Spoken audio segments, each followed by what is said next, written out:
I'm live. Okay. Um, I always sign into YouTube first because sometimes it fails. So anyway, I'm going to go on TikTok. My main audience is on TikTok, so that's why you only see the side of my face.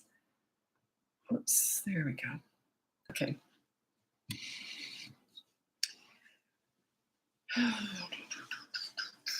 Just waiting for TikTok people to turn up. Some microphones for YouTube. My computer doesn't sound as good. The phone sounds great, the speaker. Hello, Karen Mitzi. Mitzi. That's a nice, is that your last name? That's a nice last name. I've never had a great last name. My maiden name was worse than my married name. They're okay, but they're not, you wouldn't call them cute. Sometimes I get asked, how do you pronounce your last name? Is it Bunnage? And I say, no, it's just Bunnage. Bunnage. It's not bad. Okay. I kept my my married name just because it was too much work to change back. And I prefer it to my maiden name, so I don't really care what last name I have. Anyway, while we're waiting, I'd love to hear where you're from. Oh, shoot, I forgot to look up what those things mean, those symbols. Oh, frustrating. Okay, look up TikTok symbols. I'm curious. I want to know what those mean, what the little number 4 with Gemma Elizabeth. Well, I want to know what that means. I'll figure it out. I will look it up. I wrote it down, so I might not get to it soon, but I do have it. Oh, I already did write it down. Oh, well. Okay. Me again from the west of Ireland. I remember you, Jesse Mokomolo. Jesse Mokomolo. Jesse Mokomolo. Jesse Mokomolo. Is that your last name, Mokomolo? Hi, Charlene from North Ireland. Oh, I got a couple of Irish here. I always thought I was Irish because I was told I was, and I think I was 55 when I found out I'm not Irish at all. I'm adopted. That's why they just got it mixed up. I knew I was half French, which I am, and I thought I was half Irish. So every St. Paddy's Day, a little bit of the Irish in me. I have no Irish in me at all. I'm Norwegian. So I don't know what Norwegian people sound like, but it's too late. I already feel Irish, so... They could have told me anything, you know. Anyway, while we're waiting, I'd love to know where you're from. So Kosovo. Kosovo, you've been here before, haven't you? Kosovo. California, Cali. Detroit, Michigan. Hi, Detroit. Have you been here before? Don't remember anyone from Detroit. Brittany Sidar. It's the level of okay. It's the level of gift. It's the level of gifted the person is. I don't know what that means. Yeah, I have no idea. Let us know. Yeah, I will. I'll look it up. I'll figure it out. Okay. Like how many times they've gifted raises. They have gifted raises their level. Oh, I see. Oh, thanks for that. So it's typical me. Someone will answer a question I've asked, and I go, "What? What are you talking about?" My daughter was watching it live one night, and she goes, Mom, she goes, ask them a question, and then like 4 people answered, and then I go, what are you talking about? So I get really dopey. Always been like this. Las Vegas. Hi, Las Vegas. Charlene, you've been here a few times, haven't you? Scotland. Hi, Scott. I can't do a Scottish accent. I was going to try. Grand Rapids, Michigan. Hi, Grand Rapids. Washington State. Hi, neighbor. Northern California. You're almost a neighbor. So it goes, for anyone who doesn't know, I'm up here in Canada, in British Columbia, and then it's Washington State, and then it's Oregon, and then California. So I've been up and down the coast many times. It's a great coast. I mean, it's faster if you drive inland. I think it's the I-5, but the coast road is just beautiful. Northern Alberta. Hi, Northern Alberta. I always thought Edmonton was way up there, but it's not. It's not that far. It's not that much further north of Calgary. I just found out recently. Charlotte, North Carolina. Sorry. I'm always here, Gemma. So am I. What a coincidence. Yes, quite a few times. Brittany, yeah, I recognize the name. Oklahoma, I just like saying that. Northern Alberta, Canada, Ontario. Gemma, Just got the #1 gifter badge. Excellent. Oh, nice. Excellent. I don't know what any of this means. I know one thing I know is I think people think that I make money on TikTok. I don't make any money on here. TikTok doesn't pay at all, as far as I know, not in Canada, where I am. But so that's someone said, "Oh, how much do you get paid for these lives?" And I'm like, I don't get paid for this. But yeah, I just love doing it. But I thought that would be lovely if I did, but no, I don't. Still can't find the behavior board. It's on bratbusters.com and it's on the home page. If I'm on the home page right now, you just go down. It's got an old video of me with short hair, and then right underneath there, it says, oh no, that's not it. I said I was dopey. Okay, it's underneath the note. I'm spending all my time on TikTok these days. It's in purple, behavior board free course. Just click on that. The whole thing is a link. So just click on that. And it'll take you to Podia, which is where all my courses are. That's the platform where I pay them to have all my courses on there. It's a courses platform, like any, Teachable, Thinkific, they're all courses platforms. So you just have to join Podia. It's for free. So you have like a membership to Podia. It doesn't cost you anything. And then you can sign into the behavior board. I've never done it because I don't know how to do that. I'm on there, but I've never signed up for my behavior board. But anyway, Abu Dhabi, hello. I've had clients from Abu Dhabi. I've never even heard of Abu Dhabi until I had a client from there years and years ago. I thought, Abu Dhabi, where's that? And but yeah, I've had clients from there. Okay, I'm going to get going. My name is Lisa. I'm a parenting coach. If you go to my website, it's bratbusters.com. You can hire me for coaching, buy one of my courses, or download my free behavior board. My new course is out. If you have a 3 to 12-year-old, it teaches you how to be a calm leader for your child, for you, really. And it's a 5-week course. It has group coaching involved in there. It's all done on Zoom.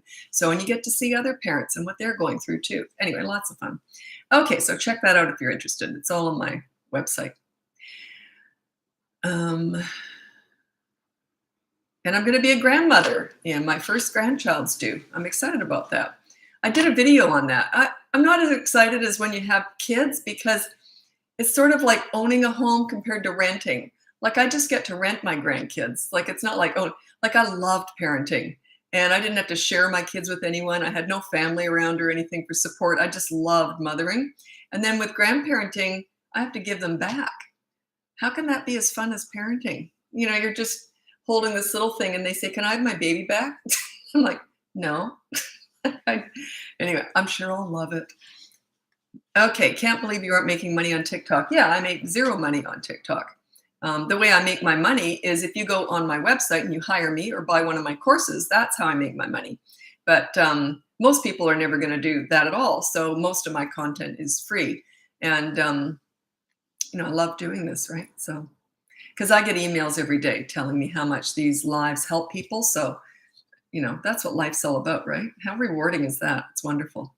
So yeah, I don't make any, but yeah, someone said, oh, well, because I said, I love doing these. And they said, well, yeah, that's because you're making money on it. And I thought, no, I'm not. For anyone who thinks I'm making money on this on TikTok, I'm not. I'm not saying I don't want an award for that, but it's just, I don't know why people think I am. Anyway. Okay, good question. You're going to hate my answer. How do I deal with walking on eggshells with my 3-year-old? Everything sets him off. He is so in charge. Oh my God, he's in charge. Start working on your leadership skills. If you want to buy my course, that's on my website. If you don't want to spend any money, you go to my free behavior board. It starts at the age of 3, and you can sort of start there. But yeah, check it out. It just teaches you how to be a leader. It has nothing to do with him. It has everything to do with you. Their behavior is 100% on you. It's your leadership or lack of. That's all it is. So yeah, he's just in charge. He knows it. Guaranteed. Can baby talking to a toddler cause speech impediment? No, I've never heard. Well, I've never heard of it. I'm not a doctor, but I've certainly never heard of that. I did baby talk my kids for sure. Like just the other day, I said to my son, where's my little fella, man? Where's my little fella? He's 33. So I want to enroll in the group sessions. You mean the course? That's on my website. Or you mean the toddler talk? I meant to have that out yesterday. I actually have a very good reason for not getting it out yesterday, but I can't tell you. It's personal. It's nothing exciting. But yeah. It's not. Okay, it's not a good reason, but I do have a reason for it. Um, so yeah, if you want group sessions, if you have a 3 to 12-year-old, then you want to enroll in my course. That's on my website. But if you want those toddler talk sessions, they're for 1 and 2-year-olds. It's just parents talking. I hope to have that out today or maybe tomorrow. I'm just gonna throw it out there, see how it goes. I've never done that before, not with the toddler thing. So I'll see how it goes. Bah, bah, bah, bah. I think it's the discipline part. Would you correct your grandchild even if the parents have their own? No way, none of my business. None of my business how my kids parent. But when grandma's babysitting, it's grandma's rules. But if they're around, they're their kids. When they're around, they're their kids. None of my business how they parent. They both said they're going to try parenting the way I did, but they're going to have their own style. My way isn't the only way or the perfect way. It worked well, but I mean, so yeah, none of my business. I don't tell my kids what to do. They're 33 and 28. Never been big on that anyway. I'd rather guide them into making their own choices. So yeah, when they were growing up. So yeah, I don't tell my kids what to do. Plus, would that make them feel bad if I criticize their parenting? What kind of mother would I be? You know what I'm saying? I'm their mom before I'm my grandchild's grandparent. My children take precedence over anything. So what I mean by that is I wouldn't hurt my kids. No matter what they're doing with their kids, so long as they're safe. You know what I'm saying? I wouldn't hurt my kids by criticizing their parenting. I think that's mean. Yeah, I just wouldn't do that. I want to make them feel good about being parents. They'll do great. Okay. Um, Wish my mother-in-law felt that way. Yeah. Um, why would I want my kids to feel bad? Why would I want to be the source of making my kids feel bad or their partners? Why would I do that? Doesn't make any sense. I love my kids. I don't want to hurt them or their partners.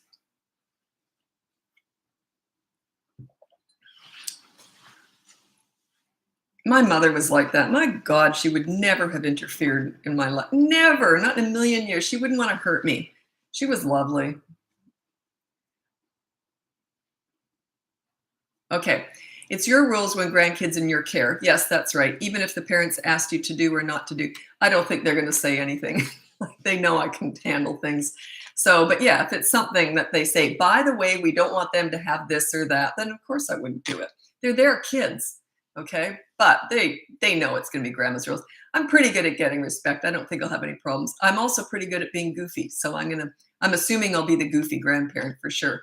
Yeah, out of all 4 of the grandparents, I'm assuming I'm the goofiest. I pretty much have to be. I'm the goofiest in the family. So I'm pretty sure I'll be the goofy one. So, and I want that role. Goofy grandma. Is that tea? Yeah, it's really good. I can't drink coffee. It makes me sick. So this is traditional medicines tea, and it's, oh, what's it called? Dandelion root, roasted dandelion root tea. And it actually tastes quite a bit like coffee. I love the taste of coffee, but it literally, even decaf makes me sick. So, but this is actually kind of tastes like coffee. 2 bags makes it better, but I'm too cheap to put 2 bags in here. Sorry about the slurp. Okay. Do you have any advice on how to manage my daughter discussing her dislikes about dad's house? Well, they can kind of say whatever they want, but I wouldn't agree with it. Like if she doesn't like something, I'd say, yeah, I can see how that would be frustrating. I don't know if I'd tell them, like, I don't know what's going on. Is she 16 or 6 or, I don't have a lot of context around that. But I wouldn't be quick to get on board. I would just sort of agree that she might not like it, but I wouldn't agree that it's bad. Do you know what I'm saying? Like, I can see how that would frustrate you. Yeah. Is it maternal or paternal? What? My grandkid? What do you mean?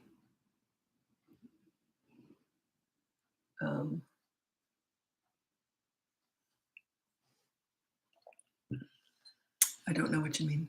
Is it paternal? Is what paternal or? Okay.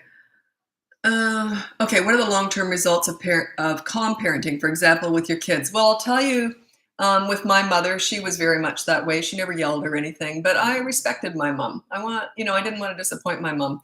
I wasn't as well behaved as my kids were. She wasn't as strict, and And but yeah, I think it's just a lot of kind of respect yourself. You kind of grow up with confidence in making decisions, and you kind of know who. I don't know what to say to that. Um,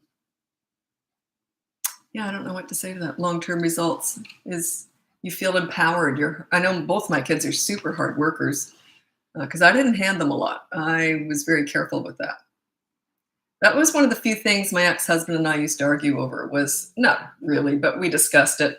Was he would have loved to have spoiled the kids, and we could have, but I insisted no. Um, I didn't want them to grow up spoiled and entitled.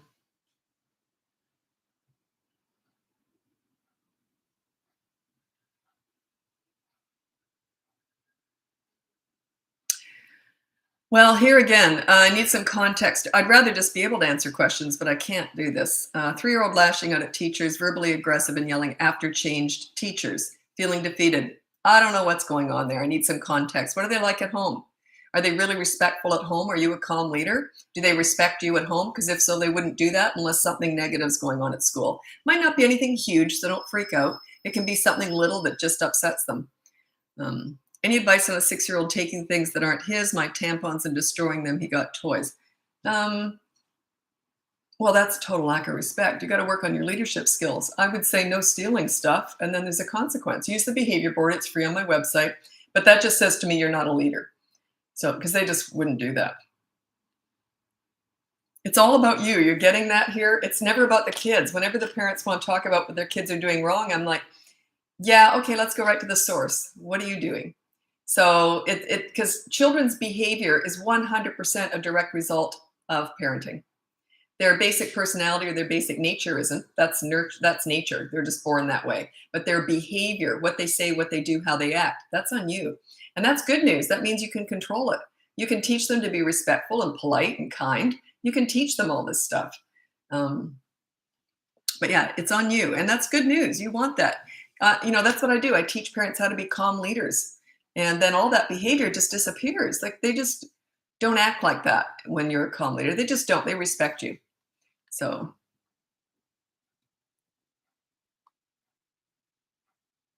how was it to reward when 4-year-old does as you say and listen to make it continue? Oh gosh, no. That's the reward chart. No, you know what you're saying to your child is you're normally rotten, but if you should happen to be good, I'll give you a reward. It sends the wrong message. My baseline expectation is just be nice. And I don't reward kids for just being nice. My kids had a great life. So that was their reward. But if they weren't nice, they would have been corrected. So the reward chart says you're normally rotten, but if you should happen to be good, you'll get a reward. The behavior board says you're normally wonderful. If you should happen to do something bad, then we'll deal with it. You see the difference, the message you're sending? Yeah, I don't reward for baseline expectations. Yeah, because then they've got you by the nuts there. You see what I mean? Because you make it continue. So they do as you say. So then you have to reward them to make it continue. So in other words, they've got you. They're bribing you. They're blackmailing you. That's the message you're sending. You keep that going. Wait till they're 16. Yeah. How do you parent a kid with anxiety, fears about weather? I have no idea. I don't know what's going on there. Was that always? Did something happen? Was there a storm? If so, you do that exposure therapy stuff, evidently. You buy tapes with storms or play YouTube videos with storms, and you do exposure therapy with stuff like that usually. But I don't know what's going on. But yeah, exposure therapy would be my go-to, but I would have to assess the situation because it might make it worse if not done right. So I would have to assess it before I would really recommend that.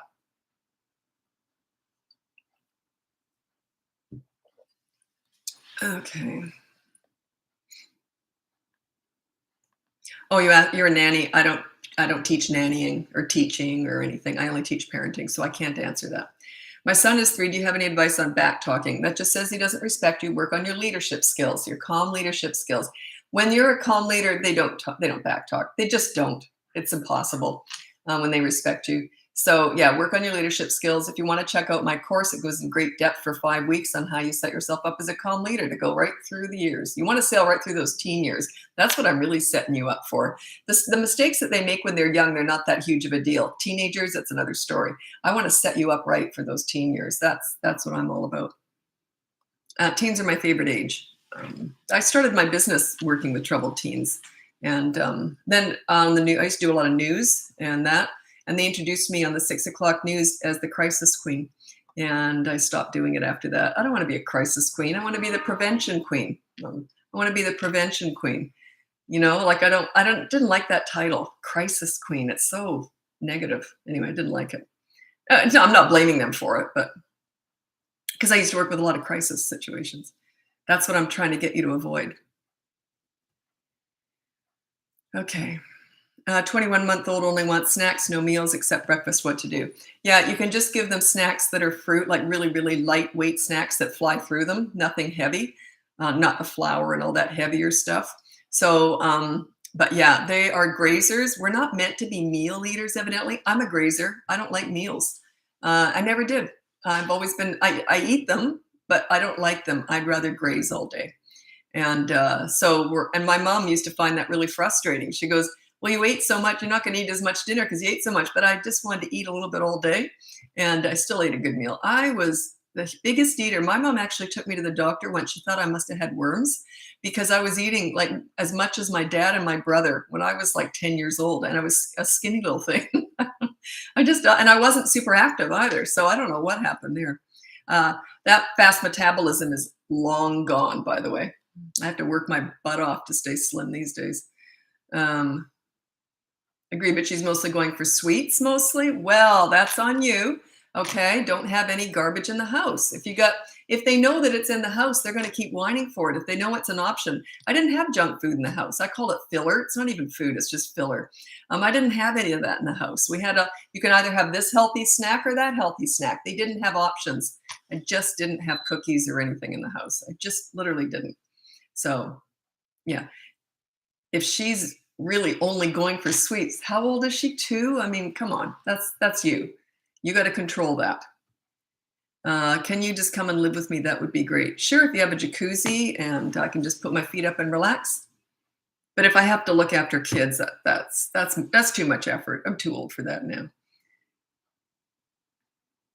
Okay, learned about natural disasters in school, now fears tsunamis. We live in Hawaii. Oh, I see. Okay, that's the fear of the weather. Yeah, I would have to talk to the kid first to decide whether or not they can handle that exposure therapy. But yeah, I would say, you know what? Like you just have the sounds of it and say it's okay. You can actually survive the sounds of it. And here's tsunamis that people did survive. No one got hurt, et cetera, et cetera. So prove that they're not always going to kill you. So you've got to, but you can't just say that. Can't just say it. You got to prove it. Like you got to show videos. Be very careful what you choose, though. You know what I'm talking about. It would be like if a child's terrified of a boating accident. I would show them lots of videos of people boating and there's no accidents.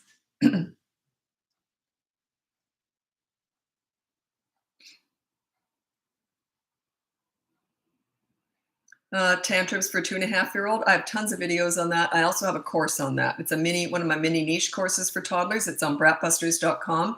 And it's how to, what's it called? I don't even remember now. I never look at these. Just a sec, it's just going to come up. Everything's really slow when I'm doing a live. It's called Toddler Tantrum Busting. And it goes into great detail about tantrums. And yeah, if you're interested in that. And also I have tons of videos on that. You just ignore tantrums, basically.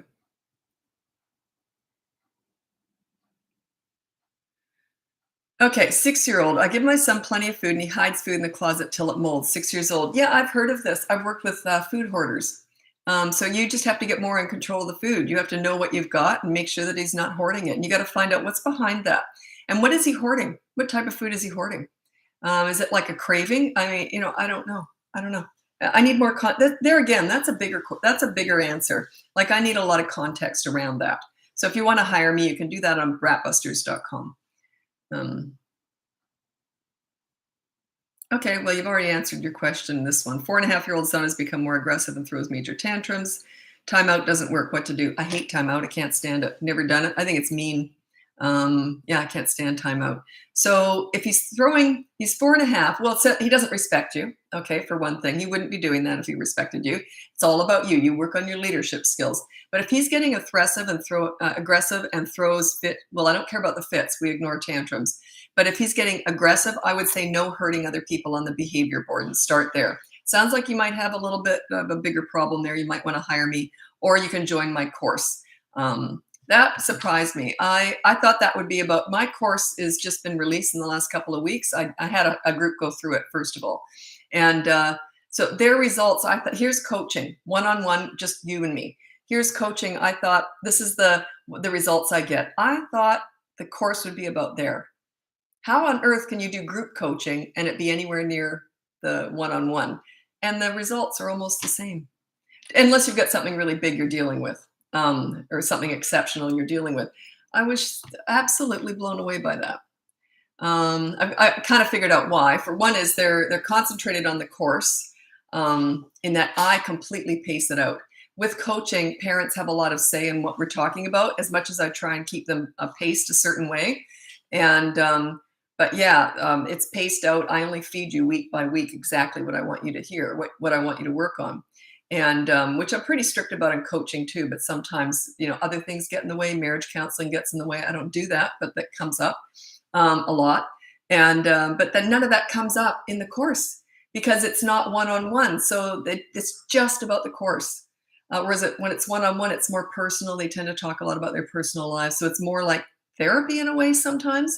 I'm not a therapist, but it kind of gets like that. But anyway, that course just stunned me how well they're doing. I was absolutely floored.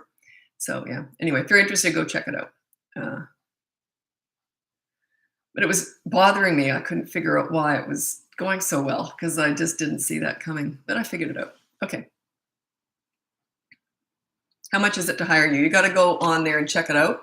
Once I release my teenage course, my coaching is going to be doubled because I will be so busy with the courses and the group coaching, and I'll be pretty much serving everybody at that point. Plus, I'll have the toddler talks out there too. So I'll be serving all age groups with courses and group coaching stuff.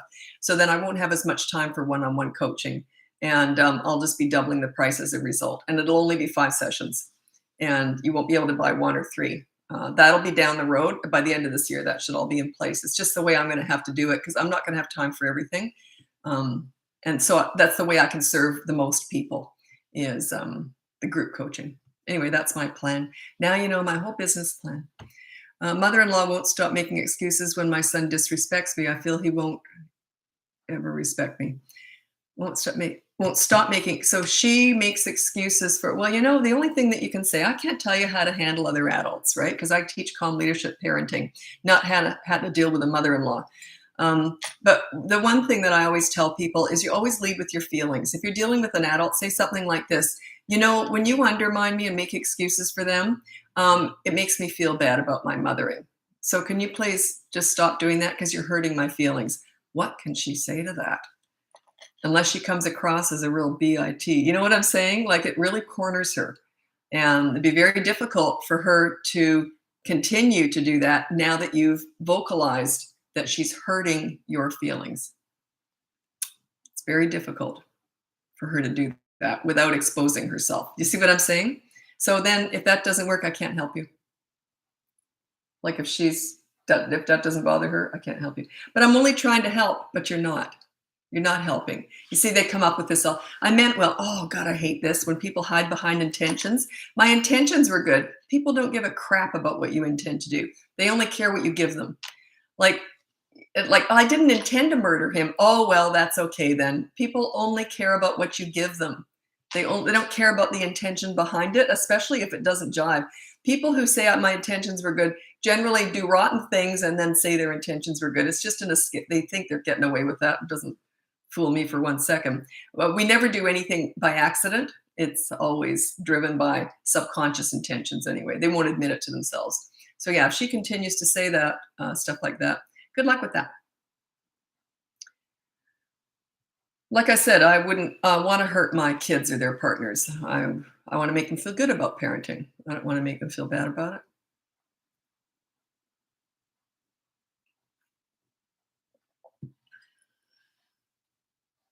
But it doesn't mean that I would allow a kid to come into my house and tear it up either. You know what I mean? Like it's a fine line sometimes. If your kid's going to the grandparents' house and tearing up their home, I mean, I think they have a say in that if you can't control that. So, they have to come in and say, look, how about if I just go to your place then? Um, you know, because I don't want my house torn up. So there's fine lines there.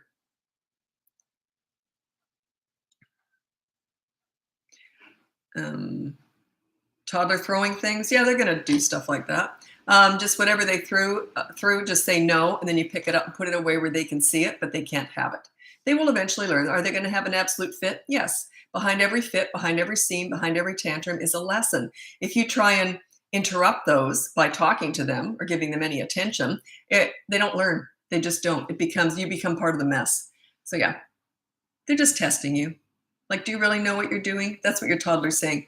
Do you really know what you're doing? I think not, because you're not doing anything. I'm going to keep throwing it and see if you know how to lead. That's what they're doing. They're asking you to lead. Do you have any experience with autistic kids? Yeah, tons. That's only in coaching, though. That's a specialty. I only do that kind of stuff in coaching. If you want to hire me, go on my website, bratbusters.com.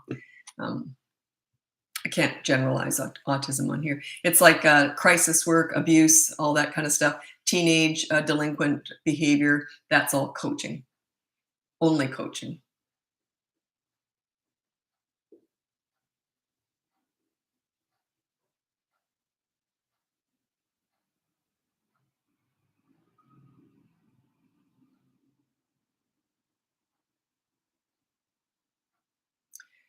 Uh, well, 9-year-old set bad example for a 2-year-old. What's going on there? Are they both your kids?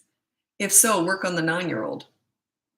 And 2-year-olds are very impressionable. Leadership doesn't really kick in till they're about 3, like your leadership. It can start to kick in, but it doesn't really kick in till they're 3. So yeah, they're going to be, look up to older kids. But by the age of 3, they should be more under your leadership.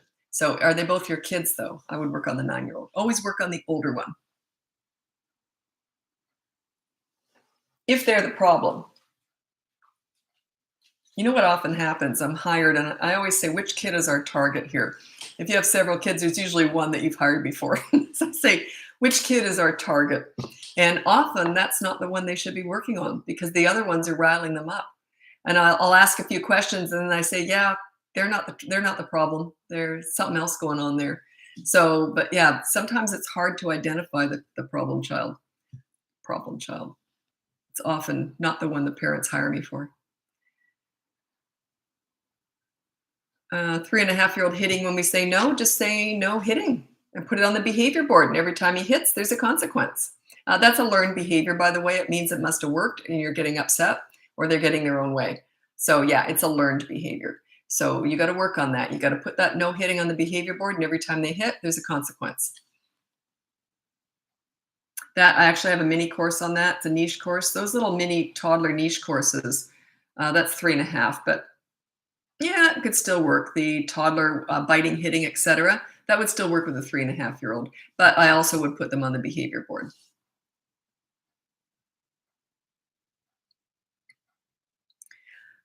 Um, my 16-month-old refuses to drink at school. I don't know why. I don't know why. I'd need context around that. Oh, so the 9, the 2-year-old, they're both boys and mine. Older brother is just aggressive and rough all the time. Well, then put down there, no being aggressive with your younger sibling. I would literally put that down there, no being aggressive. So there's a consequence. Without a consequence, wouldn't we? I know I would. Wouldn't we all speed down the freeway if we knew we'd never get a ticket? Where's the consequence?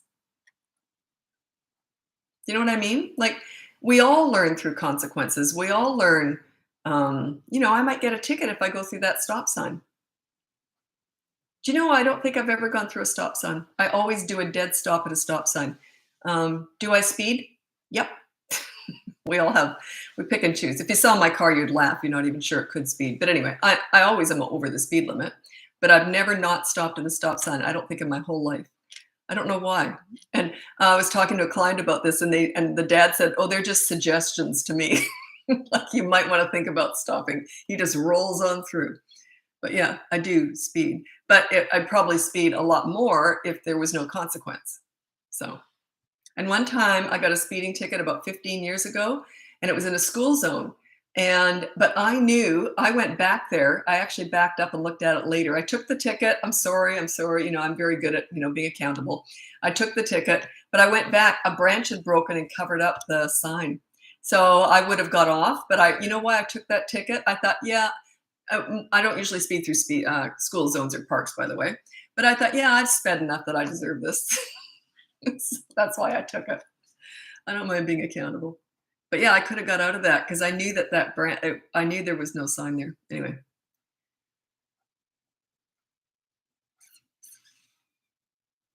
what would be a fitting consequence? If you go on you'll see it on the behavior board. I'll have a whole bunch of different things on here. But usually, like, are you talking about the 9-year-old hitting the 2-year-old, being aggressive? The 2-year-old gets to play with the 9-year-old's favorite toy for an hour. That's what I would. The punishment can fit the crime if possible. It's not always appropriate, but that's my favorite one.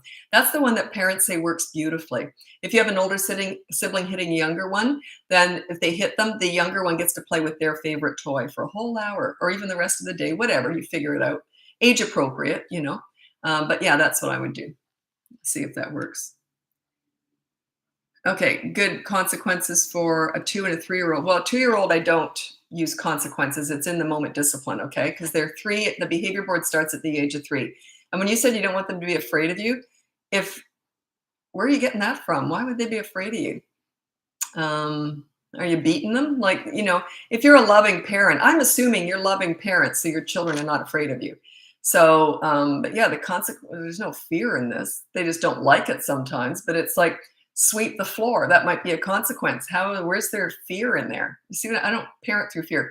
The old authority style parented through intimidation and fear. My way or the highway, you do what I say or else. That's the old fashioned authority. I don't do that. And then the new wave one is the please your parent. Now let's discuss all your big feelings, and I'm going to try and make everything as easy for you as possible. It's actually worse than the authority because they tend to raise entitled youths with mental health issues. And I said that 30 years ago. That's what's going to, when that trend came in, I said that's what's going to happen. And the mental health issues with young people is through the roof. Self-harming is just through the roof because they're not resilient. They're not toughened up. The authority parent is more likely to get resentment in the teen years, but they're going to raise tougher individuals. The pleaser parent will be the teenagers will wipe their feet all over you, so it's no better. But they're going to be weaker individuals. So which would you rather have? But anyway, the authority was the one that parented through fear. But even that, there was a lot of respect with that too, because children need a leader. Without it, they're more lost than ever. That's why that pleaser parent is just garbage, because they're lost without a leader. They're just lost. There's no leadership in that. None. And that's what bothers me about it. Really, really peeves me off because it's so popular right now. It drives me freaking insane. And because I know what damage it's doing. It just drives me insane. And do not try and put a name on it. I will never name it. And it isn't just a name. It is a whole idea of trying to make everything easy for your kids and not being a leader for them. Why on earth you don't think your children need a leader? I don't understand. They desperately need, crave, and want a leader. Without it, they are remiss. They are lacking. They just need a leader. You don't be the leader for your children. They're going to find it somewhere else. They're going to go to their peers, bullies, the drug dealer on the corner, the internet, the Kardashians. They're going to go searching for a leader. It's a natural instinct to need a leader for a child. Natural instinct. Anyway, blah. I got myself all fired up there, didn't I? You didn't even say anything. It's self-inflicted. Oh, I do this to myself. I'm passionate about what I do. I really am. Children desperately need a leader. They need you to be a really good listener. You listen to understand and show empathy, and then you shut up. You don't give advice unless they ask for it. Okay? You do not listen to gather information to lecture with. They will stop talking to you right through the teen years. If they want your advice, they will ask for it. Become a brilliant listener. That's the number one parenting advice I can give.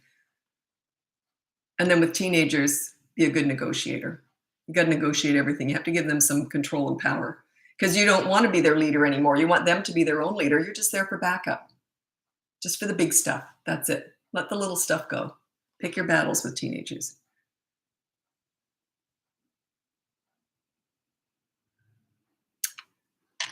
Why do I get so worked up over this? Because I get this all the time. Parents come to me saying, I said, what have you been, how did you get where you are? And then they'll tell me, it's always the exact same thing. Discussing all their big feelings, trying to make everything easy for them, trying to get them in the class where they get the teacher they like, trying to roll out the red carpet. You're raising these fragile, weak individuals that just will soil themselves when someone doesn't validate their feelings. Well, you didn't validate my feelings. I'm just a bus driver, lady. Like, you're just raising these weak people. It's so mean. It's just so unfair to them. Shut up, Lisa. Just shut up. Okay. I got a question on YouTube. I'm usually on TikTok here. Okay. How do I make it up to my 2-year-old when I overreact? They don't get it. You can't go back and say, I'm sorry I did that. They really don't get that. But yeah, if you overreacted and did something, I would just give them a big hug and then play with them, spend time with them, bond with them afterwards. But you can't, it's not words, it's actions. Toddlers are all about actions. They're not about words. These mini therapy sessions drive me freaking insane. With toddlers, they're completely garbage. It's all words. It's not all words. It's no words. It's actions. Sit with them, read with them, play with them, bond with them.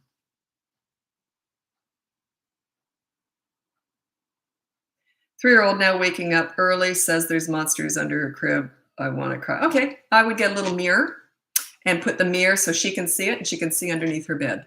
That's what I would do, and have a night light on or whatever and make sure she can see underneath her bed.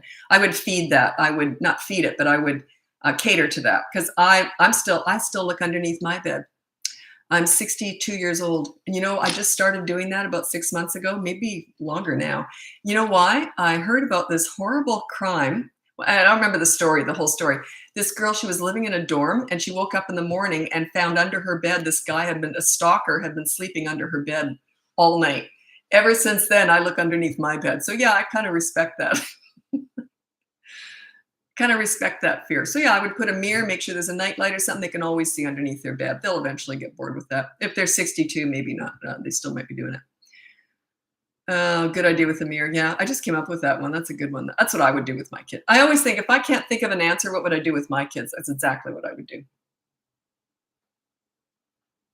My parents used to say, because I was afraid of the dark when I was a kid, and my mom used to say, there's nothing in the dark that isn't there in the light. And my response was always the same. Oh, yes, there is.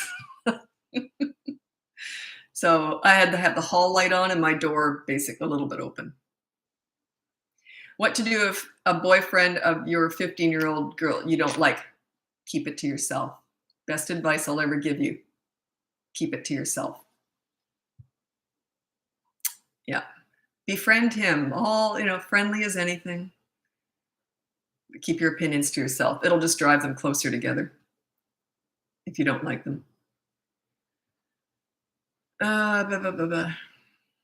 Yeah, at the age of 3, children's imaginations are soaring. It's so good. Think of it as a good thing. The fear of under the bed. I don't know if I think of it as a good thing, but it's not a bad thing. Like, it's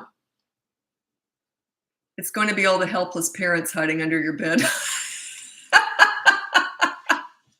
I love that. That's great. That's very good. Thank you. You said we just moved to CT and I'm working now. I don't know what you mean. I don't know. That's not a question. I don't know what you mean. Okay. You're going to hate this. Oh my God, you're going to hate me. I have a 3-year-old that won't stop kicking our dogs. We have a Chihuahua and a puppy. Rehome the animals. There's no freaking way I would have animals in a house being abused. No way. If you're not a leader for your child and you can't stop that today, I would rehome the dogs. I actually had a client who did that. I'm such an animal lover. My kids weren't even allowed to pick up we had a Maltese when they were little, and she was a 15 pound or 12 pounds, I think. So a bigger Maltese, they weren't even allowed to pick her up. What if they dropped her? They were very sweet with her, but what if they picked her up and tripped and dropped her? So they were like 10 before they were even allowed to pick her up. I'm very protective. They can't protect themselves. It's your job to protect your animals. So yeah, rehome them, please, please, please.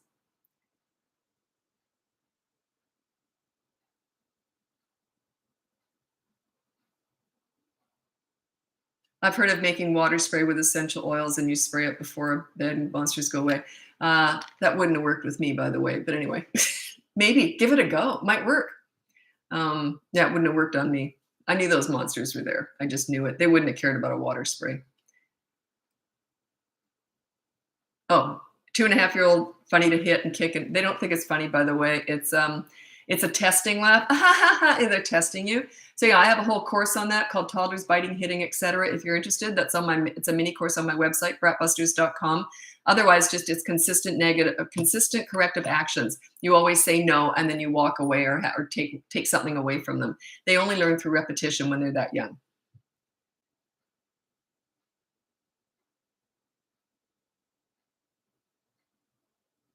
It's worth a try, but you never say they aren't real, I feel. With the monsters underneath the bed, yeah, I don't know if what you say means it. Nothing my parents would have said would have made any difference. I was still afraid of the dark.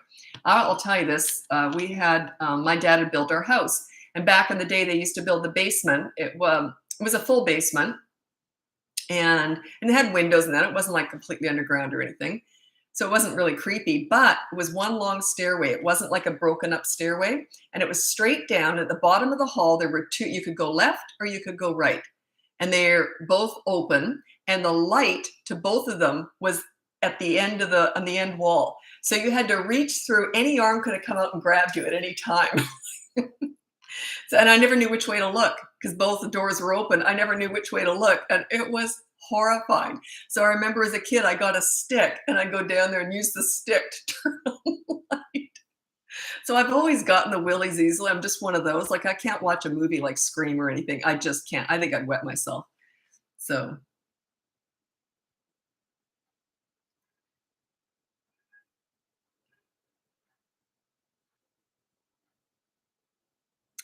um, it's not a testing laugh. His face gets red. I've heard his testing laugh. That's, okay, how old is he? Just a sec. Let me go back.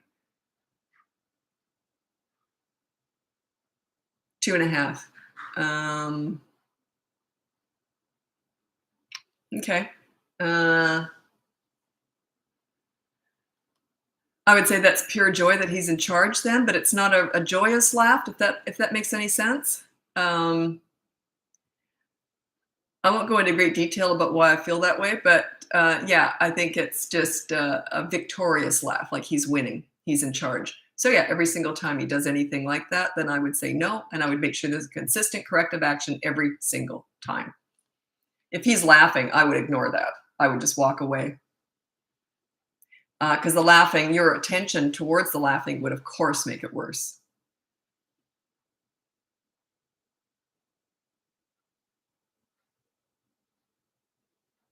Something you'll never forget. I forgot. Do you count down with children? Oh God, I hate that. Okay, there's 3 methods I absolutely hate. There's 3 of them, one being the worst. Number 3 is timeout. I hate it. I think it's mean and cruel, and it doesn't teach anything but make kids feel like crap about themselves.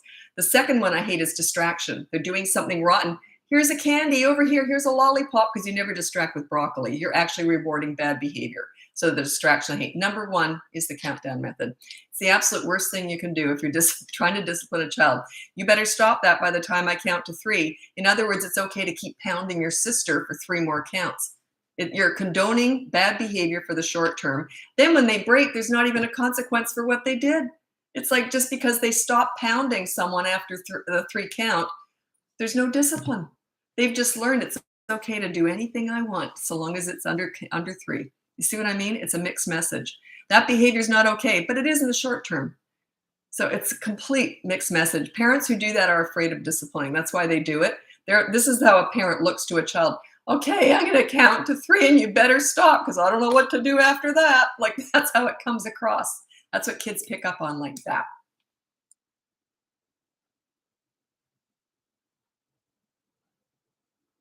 What's your method of not counting down? If they're doing something bad, I'm in there in a shot and I'm stopping it. Tell me what they're doing and I'll tell you what I do and how old they are. But yeah, I would never count down. Never. Not in a million years. Not in a million years. Like I don't give warnings either. You better stop that or else there'll be a consequence. You did something bad. There's a consequence. You see what I mean? You got to be consistent. That's the total lack of consistency. If you do that again, there's going to be a consequence. What? It's okay to do it once? You poke the dog with a stick? If you do that again, there's going to be what? What about that time? You see? Got to be consistent. What consequences do you give a 2.5-year-old? It's in the moment, consistent corrective action. So if they've just done something bad, you say no and you take a toy away, remove them from the fun, remove the other kid, whatever. Consistent corrective action, because they only learn through repetition. They do not learn through words at all. It's actions with toddlers. That's these mini therapy sessions. Let's discuss your big feelings and why you did it. You know how it makes that person feel? They're not listening to you. You're listening to yourself. That's self-soothing. That's all that is. It's for you. It's not for your child. These mini therapy sessions with toddlers are my nemesis in my business. They're what I'm up against. You look at who teaches that. Do they have young kids, or do they have experience with teenagers? Do they know where that's headed? I know where it's headed. Do they know where it's going? All this stuff, it's just garbage.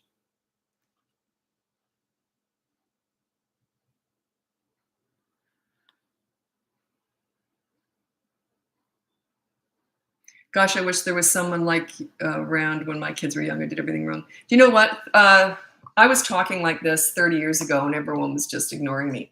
And then I started my business, and I was specializing in troubled teens. So, of course, people aren't going to argue with you. They're dealing with troubled teens.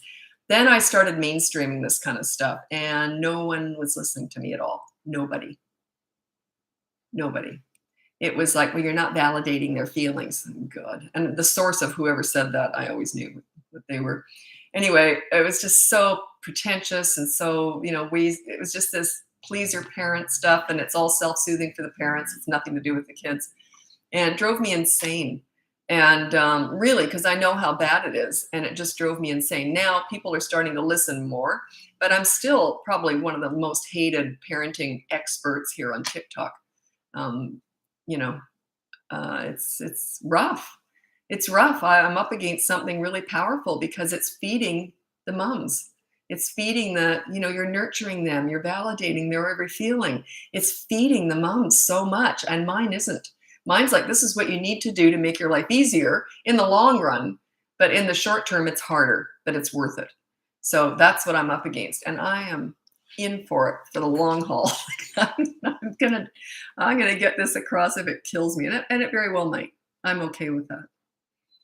As long as it's 30 years from now. I don't want to die tomorrow, but yeah, I'm in here for the long haul. I've been doing this now for 18 or 17 years now.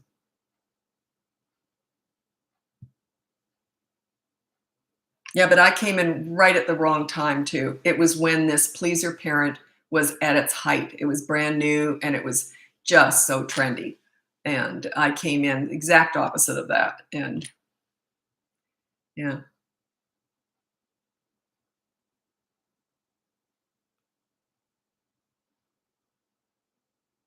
I use the 1, 2, 3 magic, 1 minute on the stairs per year. Yeah, that's time out. I don't believe in it. I think it's mean. I don't like it. Um,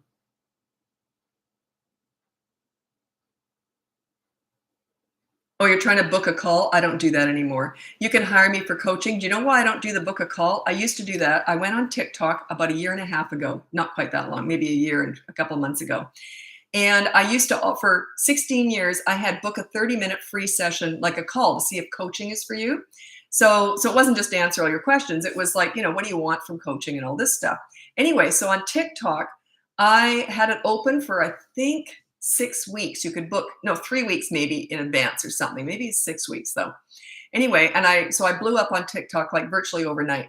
So people were just booking me out. Like it wasn't, I selected the times I was available for those, right? So it wasn't like it took up my whole week or anything, but it was a good 2 or 3 hours a day that was all booked up, completely booked up for 6 weeks. As soon as I went on TikTok and blew up the free 30-minute sessions, right? Okay. How many people do you think turned up? Because it's free and TikTok is more, in and out. They don't take you too seriously. I don't think I ever had anyone not turn up before TikTok.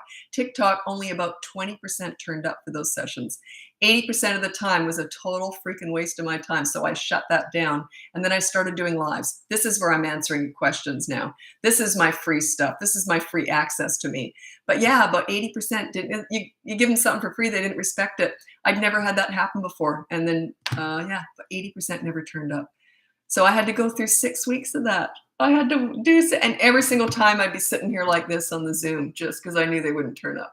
Sometimes they'd turn up and I'm like, oh, it was funny. But anyway, I learned my lesson. That's why I don't do the book a call. Yeah. Very good reason for not doing it, right? Plus, I'm like 10 times busier now than I've ever been, so I really don't have time for that anyway. Um,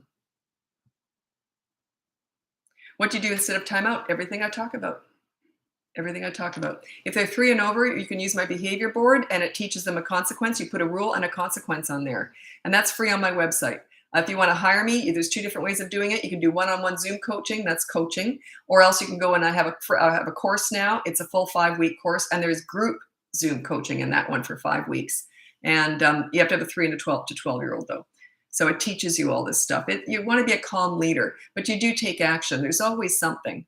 I didn't let anything go. If my kids were ever disrespectful, I would never have let that go, not in a million years. Their dad was more inclined to let stuff go, but if he did, they'd come and tattle on him. So they'd come to me and tattle on him.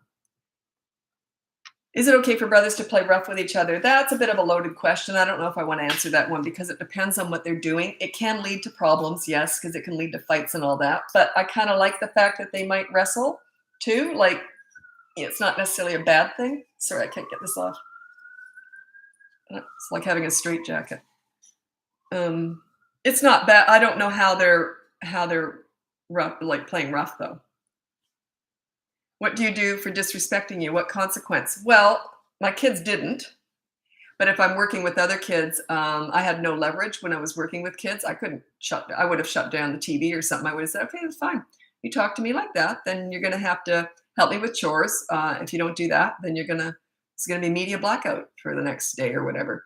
But with other kids, when I was working with them, I had no leverage. And I set myself up as a leader. They already knew I was a leader and they wanted to please me.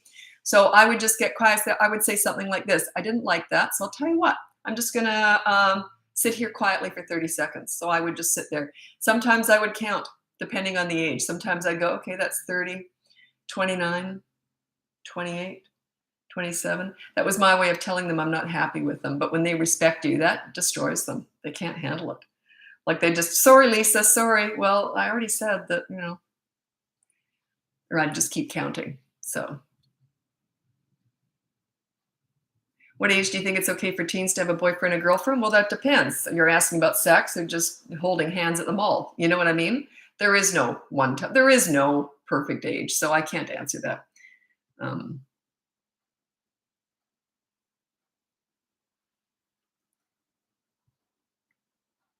time is it? Okay, it's been almost an hour. I'm going to have to get going now. Anyway, if you go on my website, it's bratbusters.com. There's a whole bunch of stuff on there. My new course is out now. If you've got a 3 to 12-year-old, it's a group course. Anyway, it explains it all. But go on my Podia. If you go to my behavior board, you'll see all my courses are on there if you're interested in any of those, or you can hire me for coaching, or you can just download my free behavior board. That's my gift to you. And it teaches you how to give respect to get it and doesn't cost you anything. So, but if it's not working, you're missing something. Something else is going on because I teach that in my course and coaching. But there's a lot of other stuff that goes into it. The thing is that making the behavior board is easy, making it work is hard. So, but if you've got easy problems, it's an easy fix. If you've got hard problems, it's a harder fix. So anyway, What do you think about going through your child's phone? That's a bit of a loaded question. It depends. I used to tell my kids, I totally respect your privacy. I asked for all their passcodes and everything, and they trusted me. But I said, if I'm ever worried about you, if you ever go missing, the first thing the police are going to ask is all your passwords. Can we have their Facebook, their Snapchat, whatever? Can we have their passwords to everything? It's like the first thing they're going to ask if it's a teenager who goes missing. So I always told that to my kids, and I never did go into their phone or anything. The only thing I did was my son. He was 15. He started to go all gothic and listening to heavy metal music, and we were really conservative. Like it just didn't fit the family kind of thing. And I thought, oh, is he doing drugs? And he said, no, I'm not doing drugs, Mom. So anyway, and I always told them, no, I don't respect your privacy if I'm worried about you. So I rifled through his room. He came home. I was passed out on his bed, covered in all of his stuff. I had turned over drawers and everything looking for drugs. Anyway, I didn't find anything. And he opens up after school. He comes home. He opens up his bedroom door and he goes, well, aren't you a sight? And he walked away laughing. So that was the only time anything like that ever happened. He wasn't doing anything.